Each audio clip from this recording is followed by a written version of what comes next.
আমি ওয়াজের জন্য দাঁড়াই নাই, যিনি নিদানকালে যার কদমের পাশে আমরা থাকবো, আমার পরম শ্রদ্ধ দাদা জানকেবলা ইমামত তরিকত আমিরুল শরীয়ত মুহিয়া সুন্নাহ আল্লামা শেখ সঈদ মোহাম্মদ বুরহানুদ্দিন ওয়াইসি রাদিয়াল্লাহু তাআলা আনহুর পাশে আমাদের যিনি কলিজার টুকরা, আমাদের জান, আমার পরম শ্রদ্ধ আমার আব্বুজান কেবলা, আসলে বাস্তবিক পৃথিবীতে মানুষ আমাদের জন্য যদি যা করেছেন, আমরা যদি আমাদের চামড়া দিয়া ওনার কদমের নিচে জুতা বানাই দেই, কমপক্ষে আমার সেই জিনিসটা শেষ হবে না।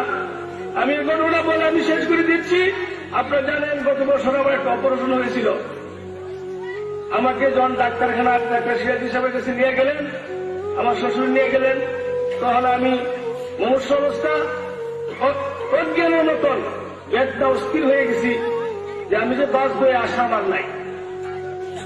তখন আমার আব্বুজান কেবলা ছিলেন ফরাজিগঞ্জি দরবার শরীফ, তোরা আমি টেলিফোন করছি, আমার তো জ্ঞান নাই, বলছে আমি তোর পাশে আছি, আসতেছি।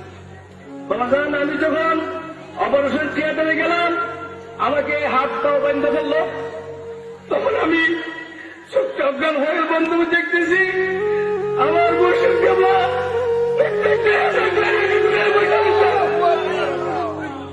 আমার বলতেছে আমি যে অনুরোধ করতেছি, আমি অপরাধ কি জিনিস আমি বলতে পারি নাই। ডাক্তার সরুজার এখানে বসা, তিনি বলছেন বহু রোগী আমি চিকিৎসা করছি, এত তাড়াতাড়ি কোন অপারেশন রোগী ভালো হয়।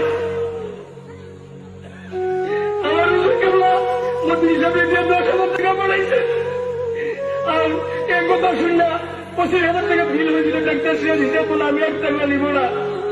আল্লাহ যেন পরকালে হুজুরের গোলাম বানায়া যেটাকে বলে ওনার কত নিষেধ দিল, আমাকে ব্রাহ্মণ করে এবার আমি আপনাদের কাছে চাই। আমি আসছি বহু দূর থেকে আসছি।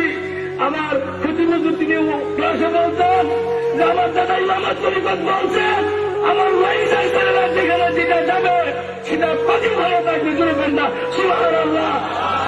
আমি একটা নিকৃষ্ট ছেলে। আমি আমার বড় আব্বুজান কেবলা যিনি মহান কুতুব কুতুবুস সালিকিনের দরবারের গোলাম হিসাবে আমি ওয়াইসের দরবারের সেই আমার পরম শ্রদ্ধা আব্বুজান কেবলা নিকৃষ্ট একটা ছেলে, ওই দরবারের গোলামি করতেছি। আল্লাহ যেন মরণের পূর্বক্ষণ পর্যন্ত সেই কুতুবুল ইরশাদের হ্যাঁ তাওয়াজু কিয়ামত পর্যন্ত পরাধিকার জারি থাকে।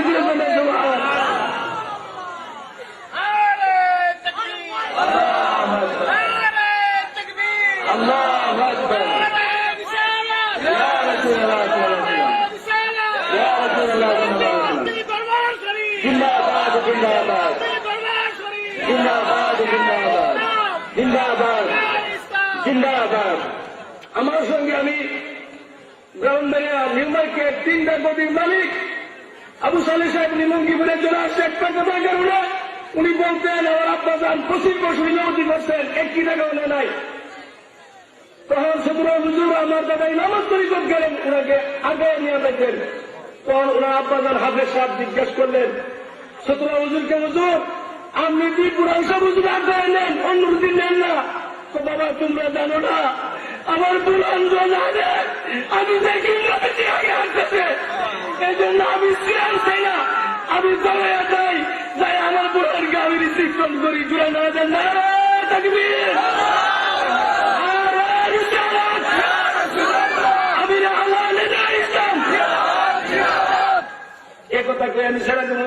আমার উস্তাদ সিরাজুল্লাহ হুজুর যেখানে আসতেছেন, যার কদমে দুলি, যার পিনাহে আমরা লেখাপড়া শিখছি, খতিব হুজুর, আদিব হুজুর, এই ফরাজিগঞ্জের জমিনে আমরা মাটির সঙ্গে মিশলাম। 10 বছর একাধারে এখানে কাটাই গেছি।